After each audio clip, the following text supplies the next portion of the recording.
Hello guys, कैसे हैं आप सब लोग। आशा करता हूं मैं सब आप बहुत अच्छे होंगे और उतनी अच्छी आपकी पढ़ाई भी चल रही होगी। और आप सबको पता है जैसा कि स्टडी IQ अपना 4th बैच लॉन्च करने जा रहा है, जिसकी तारीख क्या है, जिसकी तारीख है 22 अप्रैल से, जिसकी कक्षाएं शुरू हो जाएंगी शाम को 6 बजे।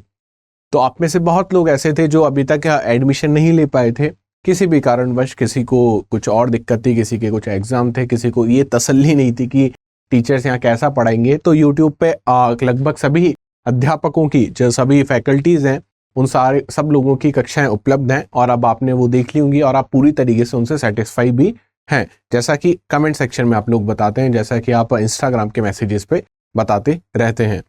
तो बैच 3 तक सारे एडमिशन क्लोज हो चुके थे। बहुत तेजी से बैच 4 के भी एडमिशन क्लोज हो रहे हैं। और मैं आपको बता दूं फिर से कि बैच जो 4th है उसकी जो डेट है वो कितनी है, आपको देखने को मिल रही है 22 अप्रैल से ये शुरू हो जाएगा। तो मैं आज आपको ये बताने चाहूंगा कि सबसे पहले फाउंडेशन बैच जरूरी क्यों है। एक एस्पिरेंट, एक अभ्यर्थी जो सिविल सेवा परीक्षा की तैयारी कर रहा है, उसके लिए एक फाउंडेशन बैच की क्या जरूरत हो सकती है, कैसे ये फाउंडेशन बैच डिजाइन किया गया है और इस फाउंडेशन बैच से आपको क्या क्या फायदा होगा। तो मुख्यतः हमारी चर्चा इसी चीज पर रहेगी कि ये जो फाउंडेशन बैच है, फाउंडेशन बैच क्यों जरूरी है एक एस्पिरेंट्स की तैयारी में। फाउंडेशन बैच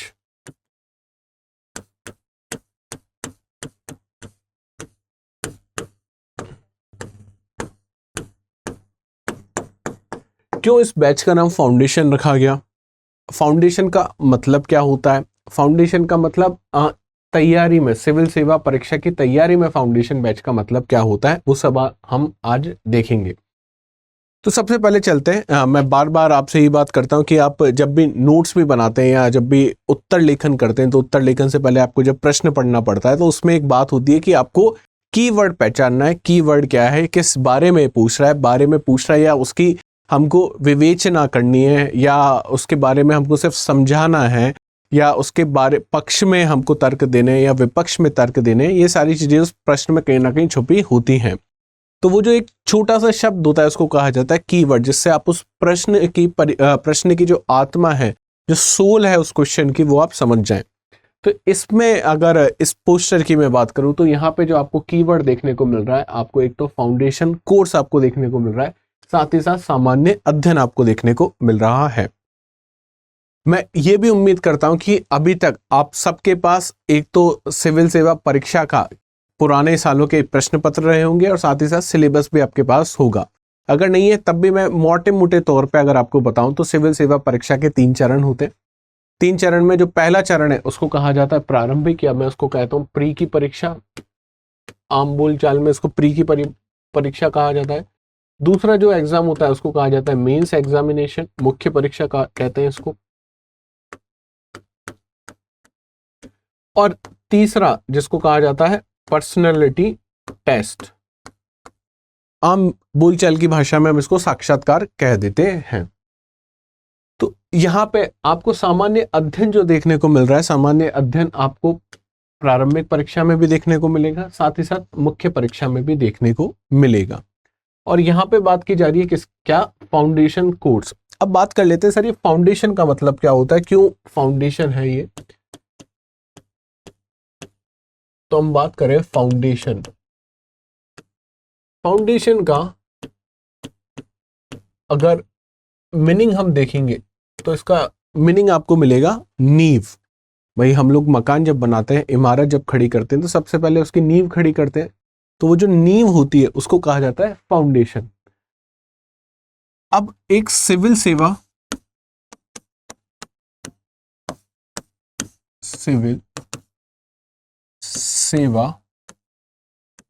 परीक्षा में ये फाउंडेशन बैच क्यों इतनी महत्वपूर्ण भूमिका निभाता है, क्यों महत्वपूर्ण है ये। अगर हम फाउंडेशन बैच ना लें तो उससे क्या क्या फायदे हो सकते हैं और क्या क्या नुकसान हो सकते हैं, या मैं इसको दूसरे तरीके से बताऊं कि अगर आप फाउंडेशन बैच में एनरोल होते हैं तो इससे आपको क्या क्या फायदा हो सकता है। नाम आपको बता रहा है फाउंडेशन। आपने बहुत सारे टॉपर्स से सुना होगा कि आपको सबसे पहले एनसीईआरटी की किताबें पढ़नी है, उसके बाद जो आपकी रेफरेंस बुक्स हैं वो आपको पढ़नी है,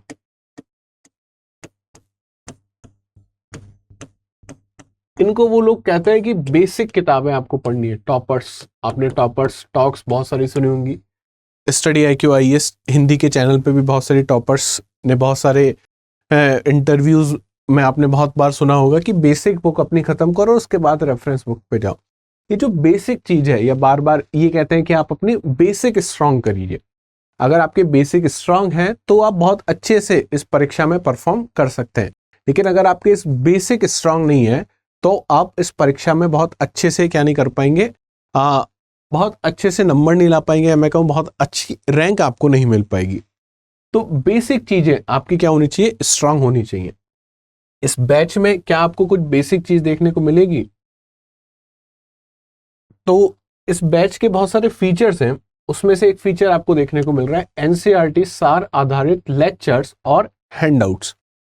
तो एनसीईआरटी में जो भी चीजें हैं, अगर आप, मैं चूंकि ज्योग्राफी का अध्यापक हूं, ज्योग्राफी की फैकल्टी हूं मैं, या मैं दूसरे शब्दों में कहूं तो मैं एक ज्योग्राफी का शिष्य हूं। भाई हम लोग भी अभी शिष्य ही हैं, हम लोग भी अभी छात्र हैं, बहुत सारी चीजें हमें भी सीखनी बाकी हैं, हमें भी सब कुछ नहीं आता है। तो ज्योग्राफी में, अगर ज्योग्राफी की मैं बात करूं तो ज्योग्राफी में जो महत्वपूर्ण किताब बताई जाती है तैयारी करने के लिए, वो कहा जाता है कि क्लास 11th की जो एनसीईआरटी है, कक्षा 11 की जो एनसीईआरटी है, उसके दोनों भाग आपके लिए बहुत इंपॉर्टेंट है। पहला जो भाग है उसमें आपको फिजिकल ज्योग्राफी देखने को मिलेगी, दूसरा जो भाग है उसमें आपको इंडियन ज्योग्राफी देखने को मिलेगी। आपने, हो सकता है बहुत सारे छात्रों ने, बहुत सारे एस्पिरेंट्स ने ये किताबें देखी भी हों, लेकिन जब आप उनको पढ़ना शुरू करेंगे, बहुत सारे ऐसे लोग हैं जिनका बैकग्राउंड आर्ट्स रहा होगा, जिनका बैकग्राउंड कॉमर्स रहा होगा, जिनका बैकग्राउंड साइंस रहा होगा, बहुत सारे इंजीनियर्स तैयारी कर रहे हैं, बहुत सारे ऐसे लोग जिन्होंने बीएससी किया है वो तैयारी कर रहे हैं, जिन्होंने बीकॉम किया है या कर रहे हैं वो तैयारी कर रहे हैं, या जिन्होंने बीए किया है वो तैयारी कर रहे हैं। लेकिन आप अगर कक्षा 11 की ज्योग्राफी की एनसीईआरटी देखोगे, और उसमें भी मैं पहले बात करूं फिजिकल ज्योग्राफी की, भौतिक भूगोल की, आप जब एनसीईआरटी देखोगे तो आप पाओगे कि साइज बहुत ज्यादा बड़ी उस किताब की नहीं है। लेकिन जब आप उसको पढ़ने बैठोगे, पहले चैप्टर को जनरली स्किप कर देते हैं हम लोग, दूसरे चैप्टर से जब पढ़ना शुरू करते हैं तो आप पाओगे कि उसमें बहुत छोटे शब्दों में, और जिसकी भाषा भी बिल्कुल ऐसी नहीं है कि आम जो छात्र हैं, जो नॉर्मल एस्पिरेंट है, वो एक बार में पढ़ के उसको समझ जाए।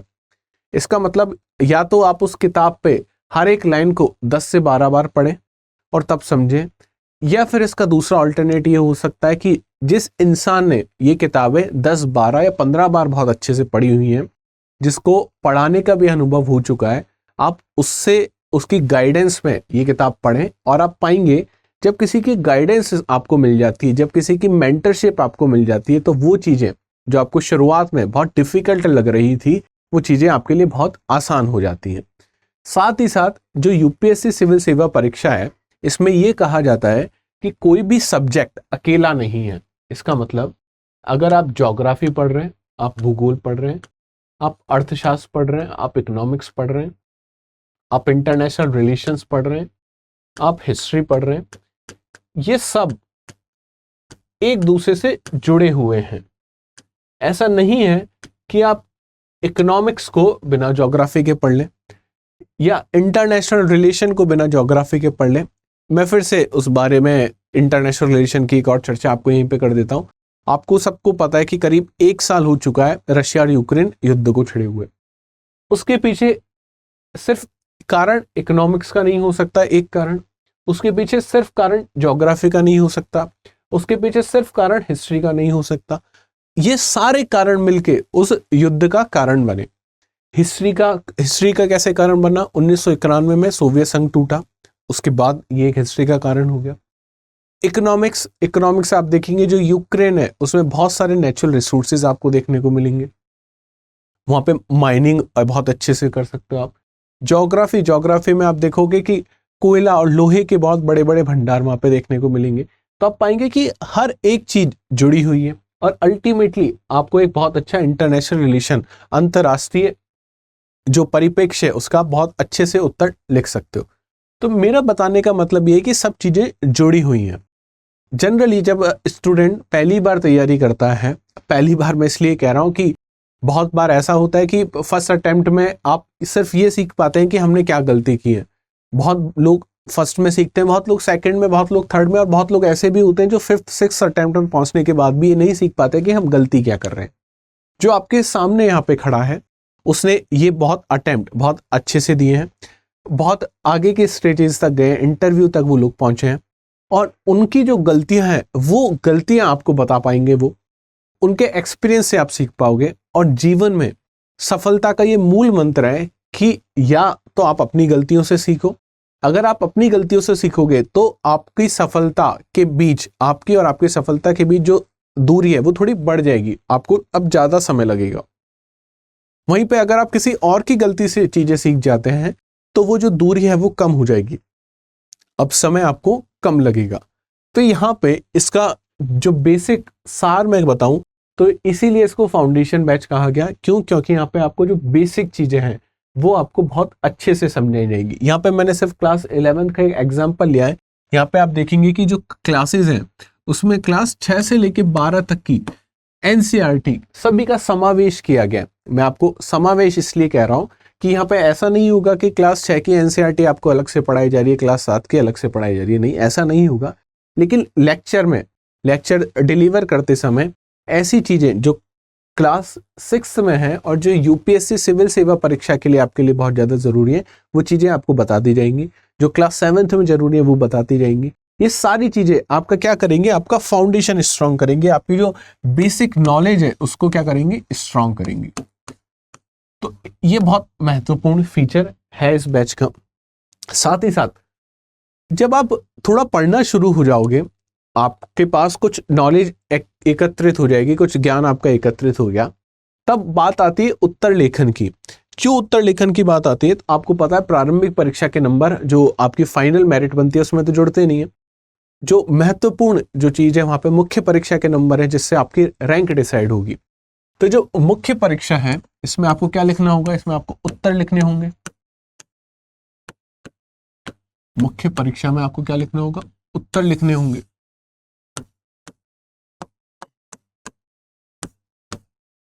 जब आप उत्तर लिखना शुरू करेंगे, पहली बात तो उत्तर लिखना शुरू करना ही अपने आप में बहुत बड़ी टास्क होती है।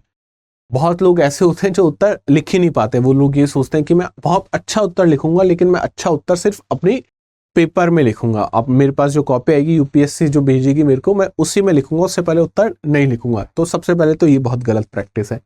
इस चीज को भी ध्यान रखा गया इस बैच में, वो मैं आगे बताऊंगा आपको।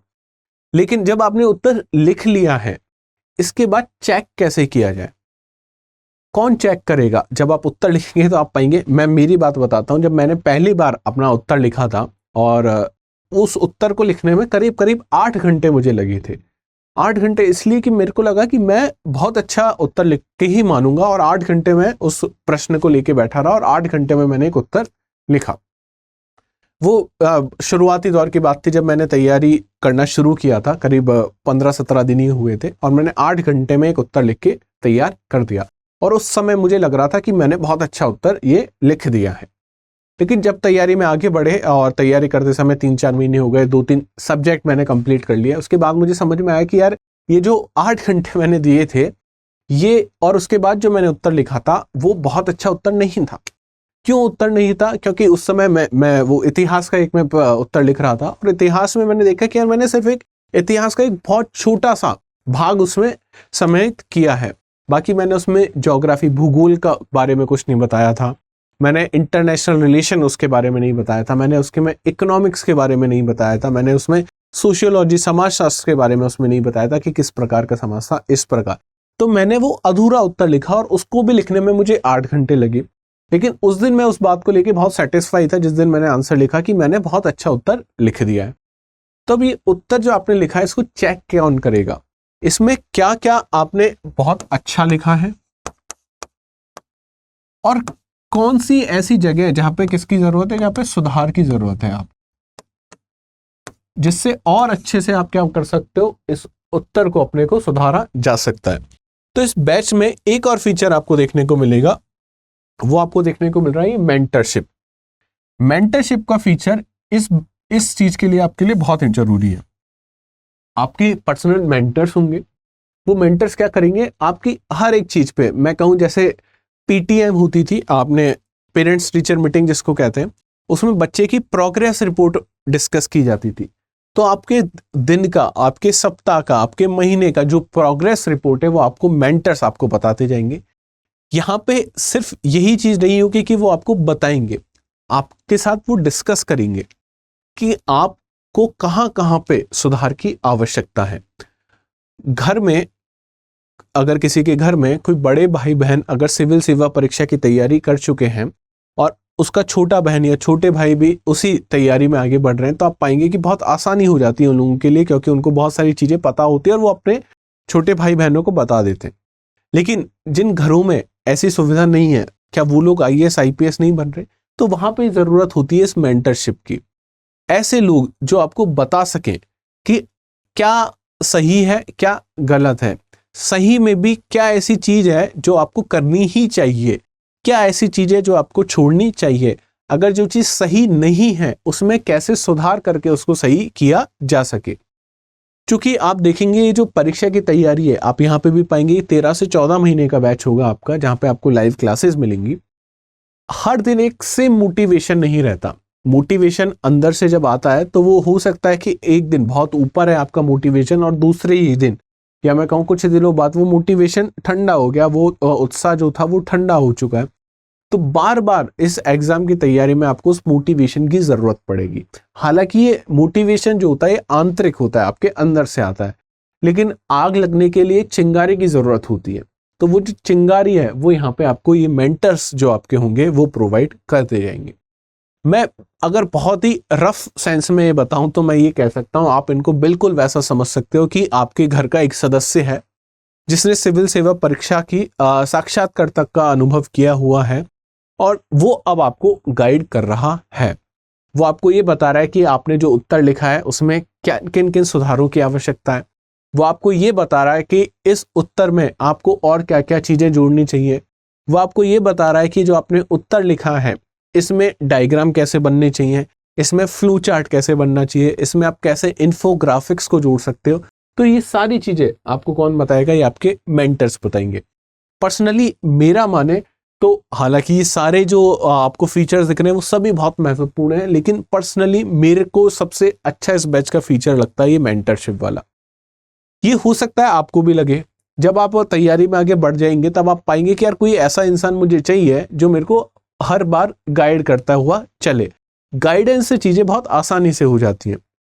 तो क्या सिर्फ मेंटर्स होंगे आपको गाइड करने के लिए? नहीं, ऐसा नहीं है। क्लास में क्या होगा, जब लाइव क्लासेस होती हैं 13 से 14 महीने की जो लाइव क्लासेस आपको देखने को मिलेंगी, मैं कहूँ 1000 प्लस घंटे की जो लाइव कक्षाएं आपके जो विषय विशेषज्ञ हैं वो आपके लेंगे। तो कक्षाएं कैसी हैं? वो लाइव कक्षाएं। सबसे इंपॉर्टेंट बात है वो लाइव कक्षा है। लाइव कक्षा से क्या फायदा होगा? लाइव कक्षा से ये फायदा होगा कि अगर आपको कोई डाउट आ रहा है, कुछ चीज आपको उस लेक्चर में समझ में नहीं आई, रिकॉर्डिंग में क्या होता है या यूट्यूब पे क्या होता है, आप वो नहीं पूछ पाते हैं, लेकिन लाइव कक्षा में वो बिल्कुल आप हमसे पूछ पाएंगे। मानिए कि आपने अभी हम जैसे जियोमॉर्फिक प्रोसेसेस के बारे में बात कर रहे हैं, भू आकृतिक क्रियाओं के बारे में बात कर रहे हैं, उसमें आपको कोई डाउट आया कि सर अंतरजातीय बल क्या होता है या बहिर्जातीय बल क्या होता है, तो अभी आप क्या करते हैं, तो टेलीग्राम पे मुझसे पूछते हैं या इंस्टाग्राम पे मुझसे पूछते हैं, और ऑन द स्पॉट हो सकता है मैं भी उसका जवाब ना दे पाऊं। आपने मेरे से अभी पूछा, अभी क्लास चल रही है और आपने मेरे से अभी पूछा इंस्टाग्राम पे कुछ चीज, मैं हो सकता है अभी की अभी आपको रिप्लाई नहीं कर पाऊं। लेकिन इस लाइव क्लास में कक्षाएं होंगी, करीब करीब हर कक्षा 3 घंटे की होती है, 2.5 से 3 घंटे की हर कक्षा होगी। इसमें आखिरी का कुछ समय इस बात के लिए डेडिकेटली दिया गया है कि वहां पे जो एस्पिरेंट्स हैं, जो लोग तैयारी कर रहे हैं, जो बैच में एनरोल हैं, उनके ये जो डाउट्स हैं, जो लेक्चर को लेकर जो डाउट है, वो कैसे रिजॉल्व किए जा सके क्लास में ही। आप सोचिए कि आपको उसी दिन जो डाउट है वो उसी दिन उसी समय आपका वो क्लियर हो गया। तो ये जो डाउट है ये नेक्स्ट क्लास में जब आप जाओगे तब इस डाउट के साथ आप नहीं पहुंचोगे। तो डाउट के साथ आप लोग अगली क्लास में ना पहुंचे, कोई ऐसा कंसेप्ट है जो आपको समझ में नहीं आया है उसके साथ आप नेक्स्ट क्लास में ना पहुंचे, इसके लिए क्या सुविधा है, इसी के लिए ये लाइव क्लासेस हैं। और इस लाइव क्लासेस में कुछ समय इस चीज के लिए निर्धारित किया गया है कि जो डाउट रिजॉल्विंग सेशन है वो आपका लिया जा सके। साथ ही साथ आप पाएंगे कि आपकी कक्षा हो गई, बहुत बार ऐसा होता है कि आप कुछ चीज नोट नहीं कर पाए, आप क्लास में सुनने में क्लास में कुछ कंसेप्ट ऐसे थे जो आप नोट नहीं कर पाए। 3 घंटे की क्लास है, जैसे मैं मेरी बात करूं ज्योग्राफी में कंसेप्ट इतने बड़े बड़े होते हैं, जैसे जियोमॉर्फोलॉजी, क्लाइमेटोलॉजी, ओशिनोग्राफी, ये इतने बड़े बड़े कंसेप्ट के साथ आपके पास पहुंचेंगी कि आपको लगेगा कि यार मैं पहले अभी समझ लेता हूं या मैं इस सिर्फ रफ नोट्स बना लेता हूं, बाद में मैं इसको क्या करूंगा, फेयर कर लूंगा। तो डबल एफर्ट हो गया आपका, 2 बार आपको एफर्ट करना पड़ गया।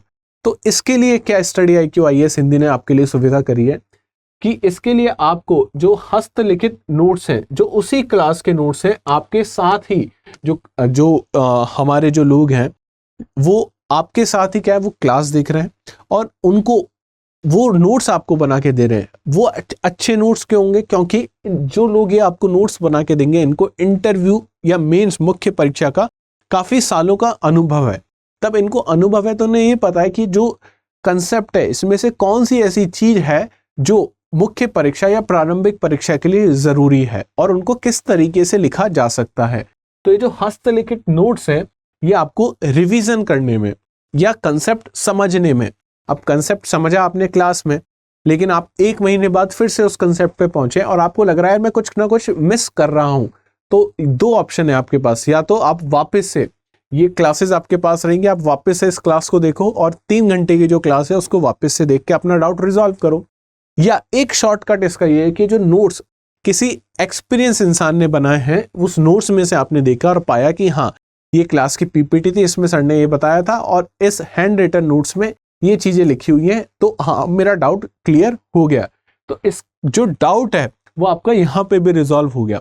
लेकिन मान लीजिए आपका डाउट ये रिजॉल्व नहीं हो पाया, तो आप कहाँ जा सकते हैं, आप अपने मेंटर के पास जा सकते हैं कि सर मुझे ये डाउट आ रहा है और ये डाउट जो है, ये कंसेप्ट जो है मेरे को सही तरीके से समझ में नहीं आ रहा है या सही तरीके से मेरे को क्लिक नहीं कर पा रहा है।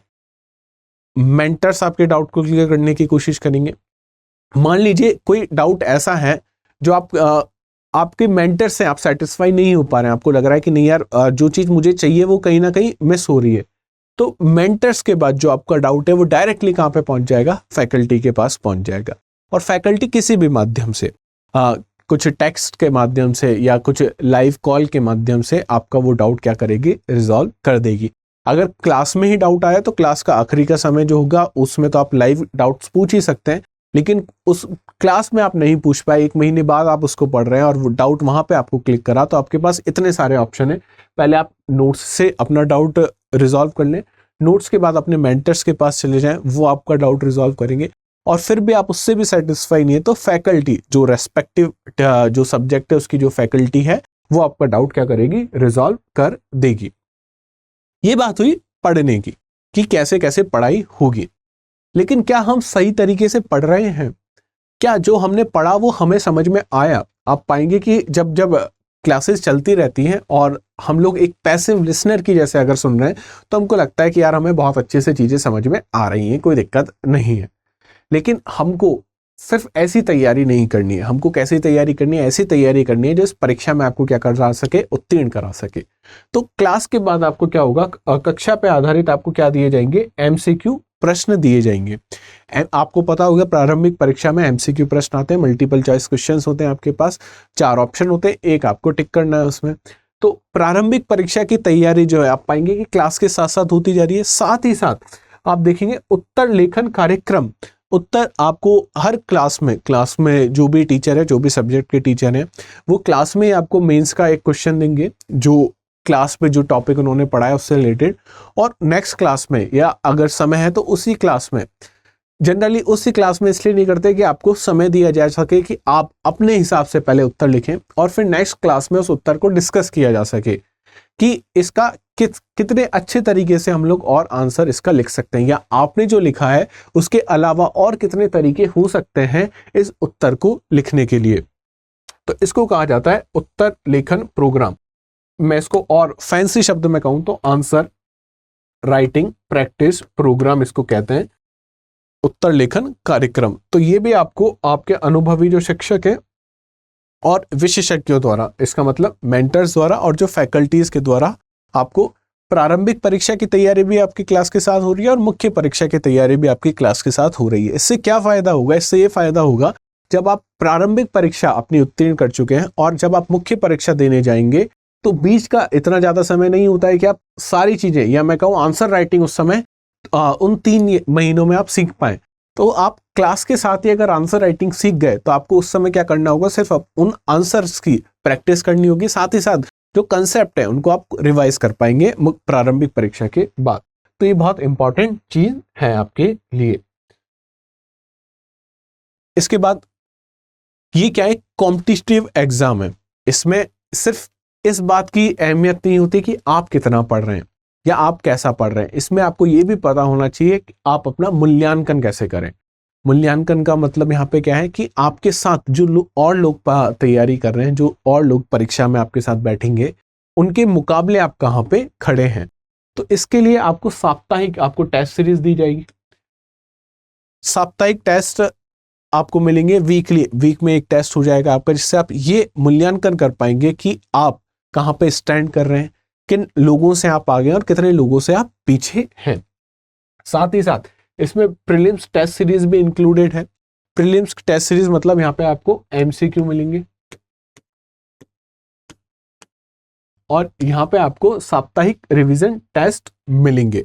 साप्ताहिक रिवीजन टेस्ट, देखो टेस्टों का मतलब बिल्कुल ये नहीं होता कि हम ये बताना चाहते हैं कि आपके नंबर क्या, नंबर टेस्ट के बहुत ज्यादा मैटर भी नहीं करते।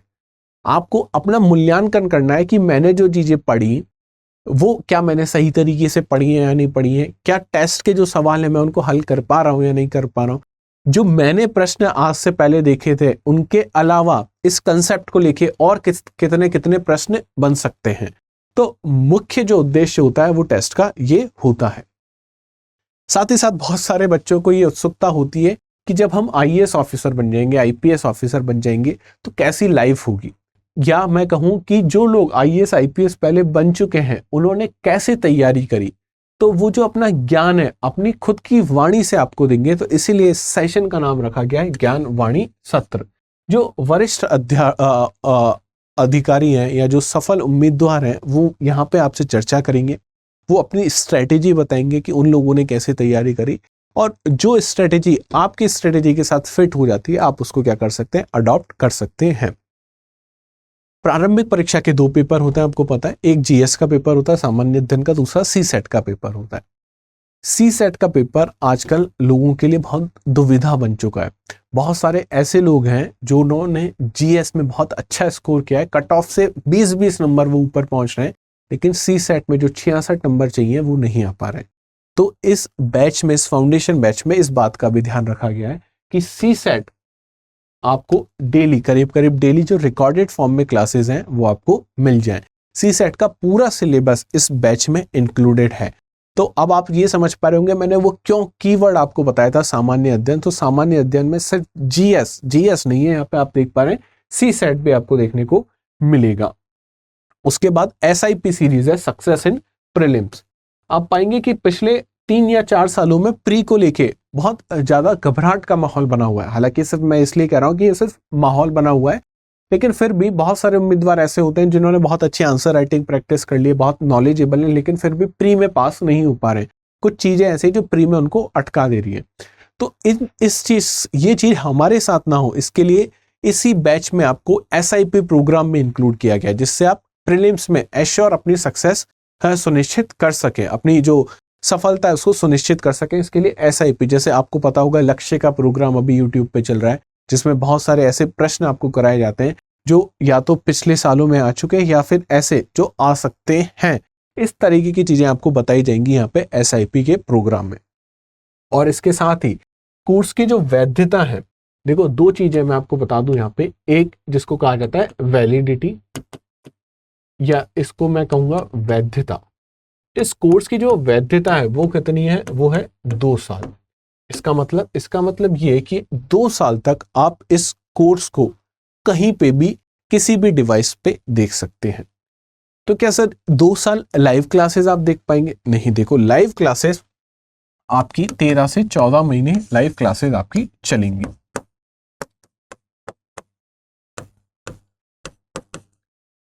और इसके बाद आपको लगता है कि कुछ डाउट रह गया, कुछ रिवाइज मेरे को करना है, तो उसकी सुविधा के लिए ये जो वैधता है इसकी 2 साल रखी गई है।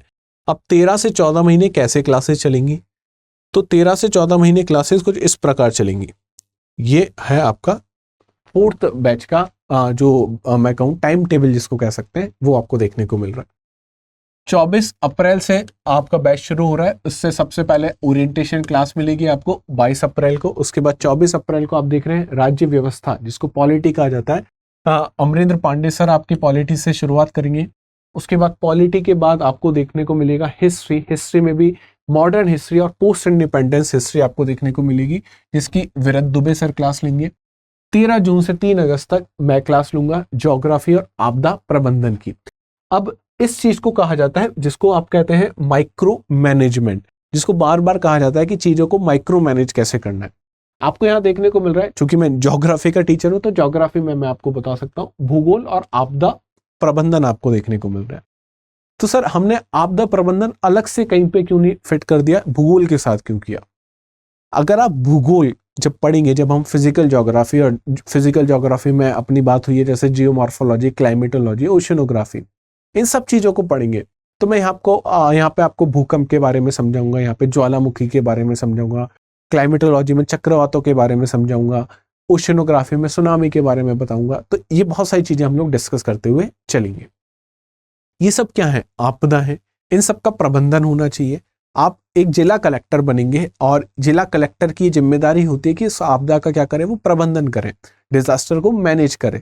तो भूगोल के साथ साथ ये आपदा प्रबंधन पढ़ना बहुत आसान है। अगर अलग से हम पढ़ते तो आप पाएंगे आपका जो लिंक है वो कहीं ना कहीं ब्रेक हो जाएगा। तो उस लिंक को साथ में रखने के लिए आप देखेंगे भूगोल और आपदा प्रबंधन एक साथ रखा गया। इसके बाद आप ये कह सकते हैं, आपका जवाब प्रश्न ये हो सकता है कि सर ऐसे तो पर्यावरण और जो पारिस्थितिकी है वो भी भूगोल का एक हिस्सा है, उसको हमने अलग से रखा हुआ है। यहाँ पे आप देख रहे हैं पर्यावरण पारिस्थितिकी, जो मनीष सर लेंगे। ज्योग्राफी की यहाँ पे आप क्लास देख रहे हैं कितनी है, 45 कक्षाएं आपको देखने को मिल रही है, और 45 कक्षाएं 3-3 घंटे की। तो ह्यूमन नेचर ये होता है कि अगर एक ही सब्जेक्ट इतने टाइम तक चलते रहे तो आपको लगेगा कि यार सिर्फ यही सब्जेक्ट है और सब्जेक्ट नहीं है, और भी तो इंपॉर्टेंट सब्जेक्ट है, उनको भी तो कंप्लीट कराया जाए। तो इसलिए जो एनवायरमेंट एंड इकोलॉजी है उसको कुछ गैप के बाद फिर से इसमें जोड़ा गया है, ताकि चीजें आपको बहुत अच्छे से, एक तो आप बहुत अच्छे से इन चीजों का रिवाइज कर लें। भूगोल बहुत अच्छे से आपने रिवाइज कर चुकी होगी इस समय। साथ ही साथ भूगोल के वो कंसेप्ट जो एनवायरनमेंट में आपके काम में आएंगे, जो इकोलॉजी में काम में आएंगे, जो पर्यावरण पारिस्थितिकी में काम में आएंगे, वो सब चीजें आप यहाँ पे पढ़ चुके, और बहुत अच्छे से आप उनको रिवाइज करके वापस से आप पर्यावरण पारिस्थितिकी में आप पढ़ेंगे। तो इस तरीके से आप देखेंगे कि डेट वाइज आपके पास शेड्यूल है। डेट वाइज शेड्यूल होने से क्या होता है, आप अपनी तैयारी को बहुत इजीली क्या कर सकते हो, मैनेज कर सकते हो। कैसे मैनेज कर सकते हैं? आपके पास अब टारगेट होता है कि मेरे को 13 जून से 3 अगस्त तक क्या करना है, ज्योग्राफी कंप्लीट करनी है। तो आपके पास एक फिक्स टारगेट हो गया, उस टारगेट को अब आपको अचीव करना है, उसको टारगेट को आपको कंप्लीट करना है। इसी तरीके से हर सब्जेक्ट में आप देखेंगे इसी तरीके से डिवीजन किया गया है, इसी तरीके से डेट वाइज शेड्यूल बना के आपको दिया गया है। यहीं पे आपकी जो समझदारी होती है, इसको कहा जाता है टाइम मैनेजमेंट, वो काम में आ जाता है। यही होता है वो टाइम मैनेजमेंट, यही चीजें होती हैं जिसमें आपको कहा जाता है एक बहुत बड़ा टारगेट क्या है, सिविल सेवा परीक्षा, उसको छोटे छोटे टारगेटों में आपने तोड़ दिया है। और अब जब इन छोटे छोटे टारगेटों को आप अचीव करते हुए चलोगे तो उस बड़े टारगेट को, उस बड़े लक्ष्य को भी आप प्राप्त कर जाओगे। तो यहाँ पे इस तरीके से आपकी क्लासेस चलेंगी। अब आप देखोगे हमने बात की थी जीएस की, लेकिन आपको यहाँ पे निबंध लेखन भी देखने को मिल रहा है। तो जो जो चीजें आपकी परीक्षा के लिए महत्वपूर्ण है वो सारी चीजें आपको इस बैच में देखने को मिल जाएंगी। इस बैच में आपको सीसैट की क्लासेस आपने देख ली, सीसैट की क्लासेस आपको देखने को मिलेंगी। साथ ही साथ करंट अफेयर्स, समसामयिक विषयों पे भी आपको क्लासेस देखने को मिलेंगी। ये क्लासेस होंगी लाइव, ये होंगी आपकी रिकॉर्डेड फॉर्म में। तो आशा करता हूं कि यहां तक कोई डाउट आपको नहीं होगा। अब बात कर लेते हैं कि बैच का प्राइस कितना है। तो बैच का प्राइस आपको देखने को मिल रहा है 30,500 रुपए। अब इस बैच को क्या 30,500 में ही खरीदा जा सकता है, या सर जैसे हम इंडियंस लोगों की, या मैं बात करूं मनुष्य की, ये स्वभाव होता है कि वो हमेशा ये होता है कि यार अच्छा 30,500 रुपए का है तो इसमें क्या कुछ सर डिस्काउंट हो सकता है। तो आज वो भी बात कर लेते हैं कि ओरिजिनल प्राइस है 30,500 रुपए। आपने फैकल्टी का कोड लगाया MB लाइव। जैसे ही आप MB लाइव कोड लगाओगे 18,999 रुपए का ये प्राइस हो जाएगा। अब बहुत सारे ऐसे लोग होते हैं जो ये कह देते हैं कि सर ये 18,000 रुपए तो काफी ज्यादा है, इतना तो हम पे नहीं कर सकते। अब इसका डिवीजन अपन करके देख लेते हैं। 18 मैं अप्रोक्सीमेटली 19,000 इसको लेके चलता हूँ। 24 महीने आपके पास क्लास रहने वाली है, 2 साल की वैधता है। 24 महीने गुणा में 1,000 रुपए भी करूं तो कितने हो गए 24,000। अगर 1,000 रुपए माह भी आप अपनी, मैं खर्च करने की बात कर नहीं रहा, मैं कह रहा हूं ये आपका इन्वेस्टमेंट है। ये वो इन्वेस्टमेंट है जो आपको अपने सपने, या मैं कहूं आपको वो सपना जो आपके माता पिता ने देखा होगा, या वो सपना जो आपने खुद ने देखा होगा, उसके कितने नजदीक ले जा सकता है, शायद अभी आपको इस चीज का अंदेशा भी नहीं है। और इस 24 महीने आपको कितना पे करना है, मात्र 18,999 रुपए। इसका मतलब ये जो कोर्स है ये आप पाएंगे कि 1,000 रुपए महीने से भी कम का आपका इन्वेस्टमेंट है। तो बहुत अफोर्डेबल प्राइस में स्टडी IQ का जो लोगो जो टैग लाइन है उसमें भी आप देखोगे कि एजुकेशन को अफोर्डेबल प्राइस में कैसे लेके आया जा सके। तो अफोर्डेबल है। अब अफोर्डेबल तो हो गया, अब ये डाउट आता है कि अफोर्डेबल के साथ साथ ये क्या क्वालिटेटिव भी है, इसमें जो क्वालिटी है इसकी वो कैसी है। तो वैसे तो आप करीब करीब सब लोगों से बहुत ज़्यादा आप परिचित हैं, सब लोग यूट्यूब पे क्लासेस ले ही रहे हैं, लेकिन फिर भी आप यहाँ पे पाएंगे जो फैकल्टीज़ की लिस्ट है वो सब ऐसे लोग हैं जिनको अपने अपने विषय में वो विशेषज्ञ हैं, बहुत एक्सपीरियंस है उन लोगों को, और इस सिविल सेवा परीक्षा को उन्होंने बहुत पास से देखा है। ना केवल खुद ने पास से देखा है बल्कि बहुत सारे ऐसे अभ्यर्थी हैं, बहुत सारे ऐसे एस्पिरेंट हैं, बहुत सारे ऐसे ऑफिसर्स हैं जिन्होंने इनकी गाइडेंस में ये सिविल सेवा परीक्षा उत्तीर्ण की है। अमृत उपाध्याय सर को किसी इंट्रोडक्शन की जरूरत है नहीं। आप ललिता दहिया मैम को जानते हैं, ये भी यूट्यूब पे लगातार क्लासेस ले रही हैं। Atul sir, Amarendra sir, Viraj sir, Dilip sir, उसके बाद मनीष सर, मैं मुकुल भारद्वाज, ओम सर, दिलीप सर, ये सब लोग आपके साथ यूट्यूब पे जुड़े हुए हैं। लगातार यूट्यूब पे कक्षाएं आपके साथ चली रही हैं। उन कक्षाओं का आप बहुत अच्छे से फायदा उठा सकते हैं। साथ ही साथ आप ये भी पता लगा सकते हैं कि ये जो टीचर्स हैं, जो फैकल्टीज हैं, ये कैसा पढ़ा रहे हैं, क्या ऐसी फैकल्टीज हैं जिनसे हम पढ़ के संतुष्ट हो सकते हैं या नहीं। तो सारी संतुष्टि आपको पहले दी जा रही है, उसके बाद हम लोग ये कोशिश कर रहे हैं कि आप बैच में एनरोल करें। तो सर क्या फ़र्क है एक यूट्यूब के सेशन में और एक क्लास के सेशन में। यूट्यूब में हमारे पास लिमिटेड टाइम होता है, वहाँ पे हम आपके डाउट रिजॉल्व नहीं कर सकते। यहाँ पे क्लासेस आपके देखने को मिलेंगे 2.5 से 3 घंटे, जहाँ पे आपके doubt on the spot resolve किए जा सकेंगे। तो ये इंट्रोडक्शन था आपका बैच 4 को लेके। आशा करता हूँ सारी चीज़ें आपको क्लियर हो चुकी होंगी, जिनको जो जो डाउट था।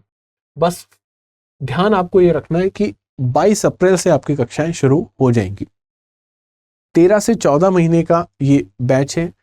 जनरली जो यूपीएससी की सिविल सेवा परीक्षा की जो प्रारंभिक परीक्षा होती है, या तो वो मई के आखिरी में देखने को मिलती है, जून में आपको देखने को मिलती है। कुछ समय से ये ट्रेंड चल रहा है। तो 22 अप्रैल से अगर बैच शुरू हो रहा है तो 13 महीने अगर मैं लगाऊं, 13 महीने आपकी लाइव क्लासेस मिलेंगी। तो 2024 के प्रीलिम्स तक आपको अपनी लाइव क्लासेस देखने को मिल रही हैं। इसका मतलब ये कि अगर आपको 2024 का प्रीलिम्स देना है, 2024 का अटेम्प्ट आप टारगेट लेके चल रहे हैं, तो ये एक तो सही समय है, साथ ही साथ ये गोल्डन बैच है आपके लिए जिसमें आपको एनरोल हो जाना चाहिए। आप किसी भी फैकल्टी का कोड यूज कर सकते हैं। आप MB लाइव कोड यूज करेंगे तो 18,999 रुपए में ये कोर्स आपको मिल जाएगा।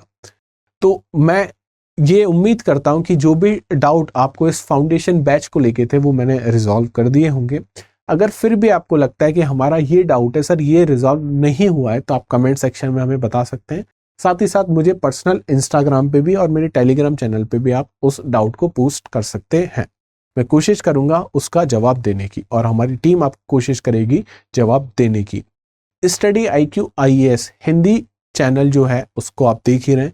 ये समर्पित है विद्यार्थियों के लिए, वो विद्यार्थी जो सीरियस है अपनी तैयारी को लेके, उनके लिए समर्पित ये चैनल है। और इसीलिए इतने अफोर्डेबल प्राइस में इतनी क्वालिटेटिव एजुकेशन आपको प्रोवाइड की जा रही है। तो क्या करना है, आपको जल्दी से एनरोल हो जाना है अपने बैच 4 में MB लाइव कोड के साथ। मिलते हैं YouTube के किसी और सेशन में, और मिलते हैं इस बैच 4 की फाउंडेशन क्लासेस में आपके साथ। तब तक के लिए धन्यवाद। जय हिंद, जय भारत।